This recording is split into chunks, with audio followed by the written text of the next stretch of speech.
Good afternoon friends. இன்றைக்கி நம்ம பார்க்க போகிறது என்ன அப்படின்னு பார்த்தீங்கன்னாக்கா மஷ்ரூம் பிரியாணி. நான் தம் போட்டு பிரியாணி பண்ண போகிறேன். அதனால் இந்த பாத்திரம் எடுத்திருக்கேன். 2 டேபிள் ஸ்பூன் எண்ணெய், 1 ஸ்பூன் நெய் போட்டுட்டு ஸ்பைசஸ் பட்டை, கிராம்பு, பிரிஞ்சி இலை, அப்புறம் அன்னாச்சி பூ அது எல்லாத்தையும் போட்டு என்ன பண்ணணும்னா வதக்கணும். அதை போடுறதுக்கு முன்னாடி கீ நல்லா உருகி வரணும். அது போட்டாச்சு. அடுத்தது என்ன பண்ண போகிறோம் அப்படின்னு பார்த்தீங்கன்னாக்கா ஆனியன் போடணும். ஆனியன் போட்டு நல்லா சாத்தே பண்ணிகிட்டே இருக்கணும். கூட 2 பச்சை மிளகாவையும் சேர்த்து போடணும். இப்போ நான் ஒரு ஸ்பைசஸாக போட்டுட்டேன். அடுத்தது ஆனியன் போடுறேன். அதுக்கப்புறம் 2 பச்சை மிளகாவும் போடுறேன். இதை நல்லா வதக்கிக்கணும். ஸோ எந்த அளவுக்கு ஆனியன் நல்லா வதங்குதோ அந்தளவுக்கு நம்மளோட பிரியாணி டேஸ்ட்டாக இருக்கும். இப்போ நல்லா வதக்கிக்கிட்டே இருக்கணும். இதில் கொஞ்சம் உப்பு போடுறேன். உப்பு போட்டு வதக்குறேன். ஸோ உப்பு போட்டு வதக்கினா சீக்கிரமாக வதங்குன்றதுக்காக நான் அதை பண்ணிக்கிட்டு இருக்கேன்.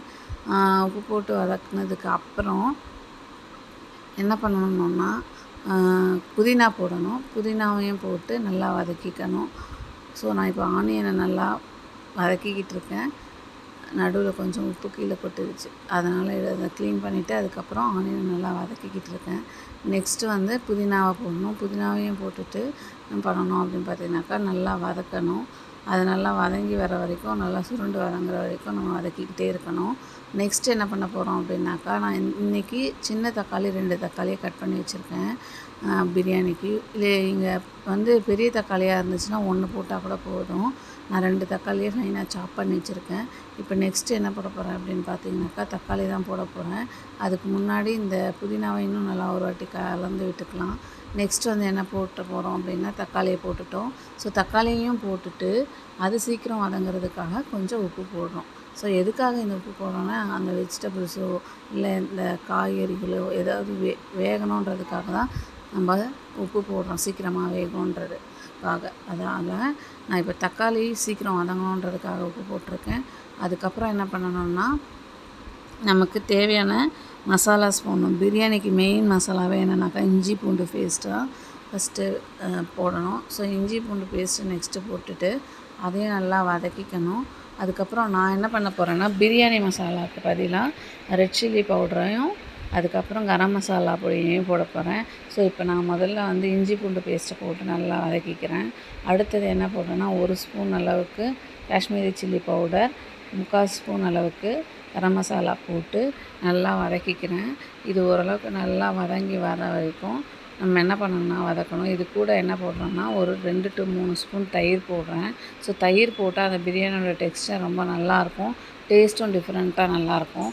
அதுக்காக தயிர் ஒரு 3 ஸ்பூன் போட்டுக்கிறேன். ஸோ இந்த மசாலாலாம் நல்லா வதங்கி வர வரைக்கும் வதக்கிட்டு அதுக்கப்புறம் கட் பண்ணி வச்சுருக்க மஷ்ரூமை போடணும். மஷ்ரூமையும் போட்டு மிக்ஸ் பண்ணிக்கோங்க நல்லா அந்த மசாலாவில் கோட் ஆகிற வரைக்கும். அதுக்கப்புறம் என்ன பண்ண போகிறோம் அப்படின்னாக்கா ரைஸ் போட போகிறோம். நான் இன்றைக்கி 1 கப்பும் 1 கைப்பிடி அளவும் ரைஸ் எடுத்திருக்கேன். அதாவது 1/4 கப் அளவுக்கு ரைஸ் எடுத்திருக்கேன். இந்த ரைஸை நல்லா ஊற வச்சுட்டு ஒரு 1/2 அன் ஹவர் வாஷ் பண்ணி எடுத்துக்கணும். இப்போ இந்த மஷ்ரூம் ஓரளவுக்கு நல்லா வதங்கிக்கிட்டு இருக்குது. அதுலேருந்து தண்ணி பிரிஞ்சு வருது பாருங்கள்.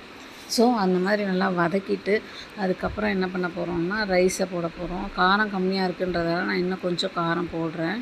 அதுக்கப்புறம் அரிசியை போட்டுட்டு நல்லா நம்ம மிக்ஸ் பண்ணிக்கணும். அந்த வெஜிடபிள்ஸோட அந்த மசாலாவோட சேர்கிற மாதிரி நல்லா மிக்ஸ் பண்ணிவிட்டு, நான் இன்றைக்கி இதில் தண்ணி ஊற்ற போகிறது எந்த அளவு ஊற்ற போகிறேன்னா 2 டம்ளர் தண்ணி ஊற்ற போகிறேன். ஏன்னா 1/4 அளவுக்கு நான் ரைஸ் போட்டிருக்கேன்றதால நான் 2 டம்ளர் தண்ணி ஊற்றுறேன்.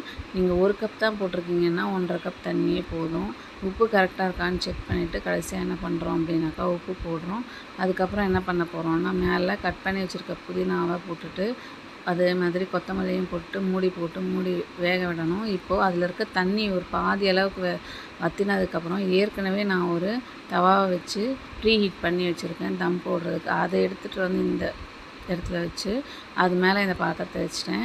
ஸோ அது ஒரு 10 நிமிஷம் 10லேருந்து 15 நிமிஷத்துக்குள்ளே என்ன ஆகிடும்னாக்கா அந்த தண்ணிலாம் வற்றி நல்லா ட்ரை ஆகிடும் ரைஸு. இன்னும் ஒரு 5 மினிட்ஸ் அது வேகட்டும்ன்ட்டு ஓரம் எடுத்து வச்சுருக்கேன். அந்த சூட்லேயே அதை வெந்துடும். நெக்ஸ்ட்டு என்ன ரெசிபி பண்ணுறேன் அப்படின்னாக்கா கேப்சிகம் எக் பொடி மாஸ் பண்ணுறேன். அதுக்கு ஒரு ஆனியனை ஃபைனாக சாப் பண்ணி என்ன பண்ணணுன்னாக்கா கடாயில் எண்ணெய் ஊற்றி போட்டுட்டு நல்லா வதக்கிக்கிட்டு இருக்கணும். நெக்ஸ்ட் என்ன பண்ணணும் அப்படின்னு பார்த்தீங்கன்னாக்கா ஃபைனாக சாப் பண்ண கேப்சிகம் போடணும். ஒரு பச்சை மிளகாவை நான் இப்போ போடுறேன் ஃபைனாக சாப் பண்ணி. அடுத்தது கேப்சிகம் போட போகிறேன். இது எல்லாத்தையும் நல்லா வதக்கிட்டு, இப்போ என்கிட்ட இருக்கிறது ஒரு 2 முட்டை இருக்குது. ஸோ அந்த 2 முட்டையும் இதில் உடச்சி ஊற்றணும். அதுக்கு முன்னாடி கேப்சிகம் கொஞ்சம் வதங்கிறதுக்காக உப்பு போட்டுட்டு, தேவையான அளவு உப்பு போட்டு நான் வதக்கிக்கிறேன்.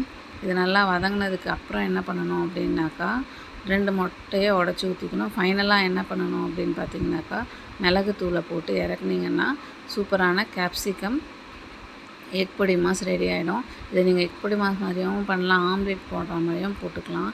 ஆனால் ஆம்லேட் போடும்போது இன்னும் கொஞ்சம் ஃபைனாக சாப் பண்ணிக்கணும் கேப்சிகத்தை. இப்போ நான் வந்து பொடி மாஸ் மாதிரி பண்ணுறதால இந்த மாதிரி நறுக்கியிருக்கேன். ஸோ இப்போ 2 எக்கை என்ன பண்ணிக்கிறேன் அப்படின்னாக்கா உடச்சி ஊற்றிக்கிறேன்.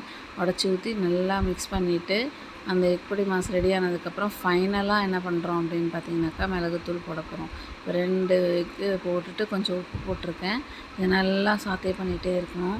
எக்கு நல்லா வெந்து வர வரைக்கும் சாத்தே பண்ணிவிட்டு, அதுக்கப்புறம் நல்லா வெந்து வந்துருக்குன்னா அதுக்கப்புறம் ஸ்டாப் பண்ணிடணும். அப்போது கேப்சிகம் எக் பொடி மாஸ் ரெடி ஆகிடும்.